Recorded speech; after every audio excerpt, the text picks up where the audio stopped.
And so the Apostle Paul has said to us this week that God will have mercy on who he'll have mercy. A covenant relationship is available to all.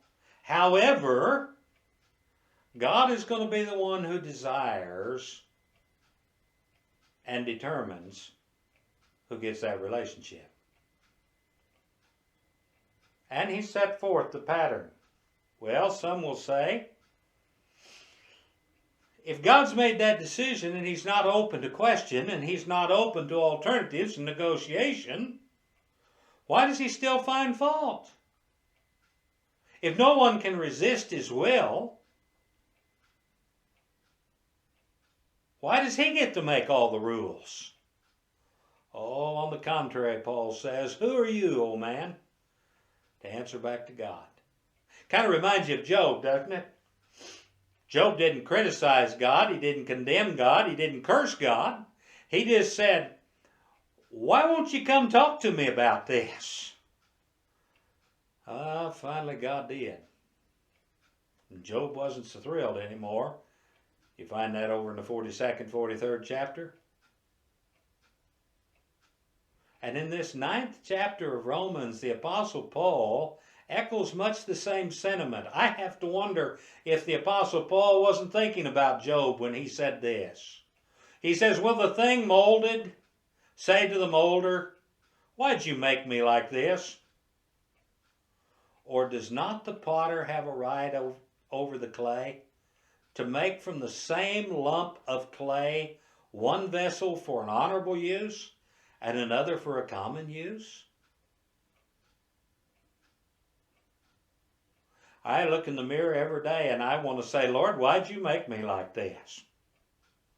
Well, truth is, God didn't make me like this. It was too much consumption of candy, cake, ice cream, and variousness under other items. Mashed potatoes, gravy, biscuits. Well, no need to go. Not enough time to list all the reasons why this lump of clay has become such a large vessel. But the clay doesn't look up off the wheel and say to the potter, I want to be this. The potter determines what the vessel will be. So is the same with us in our relationship with God. If we work hard at submission, God can mold us. What shall we say then? That the Gentiles who did not pursue righteousness attained righteousness, even the righteousness which is by faith? Apostle Paul speaking to both a Gentile and Jewish audience. But he says the Gentiles didn't have all the advantages that I mentioned earlier in the chapter. They had to take it by faith. They didn't have the law. They didn't have the sacrificial system. They didn't have the prophets. They did not have all of the advantages that those who grew up inside the Jewish faith had. They simply accepted it by faith. And the Hebrew writer says, without faith, it's impossible to please God. We must believe that he exists and that he rewards those who earnestly seek him. And don't misunderstand the reward in the 14th chapter of Hebrews. He is talking about the relationship.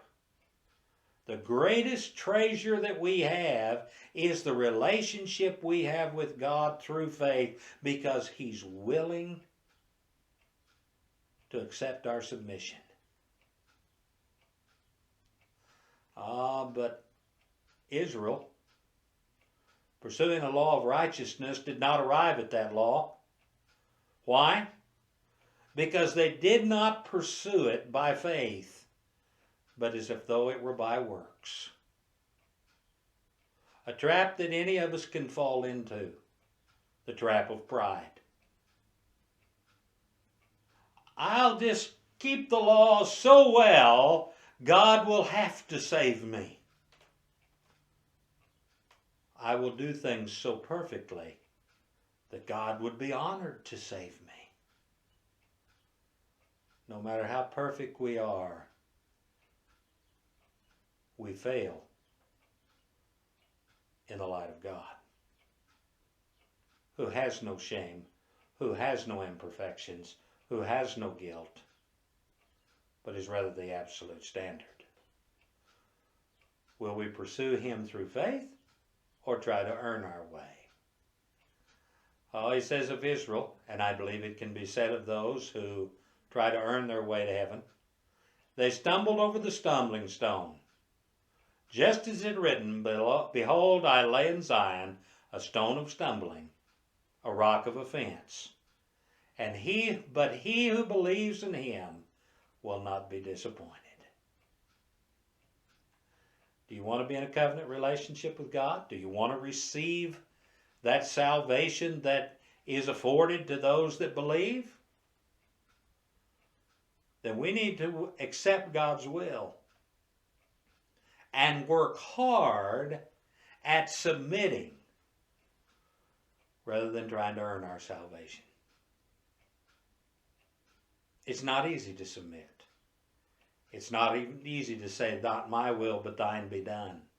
It's not easy to accept that God may take us in certain directions, mold us in certain ways to do certain jobs that we really never dreamed of doing. And don't fall for the apostasy of believing that God will not change your course, because he will.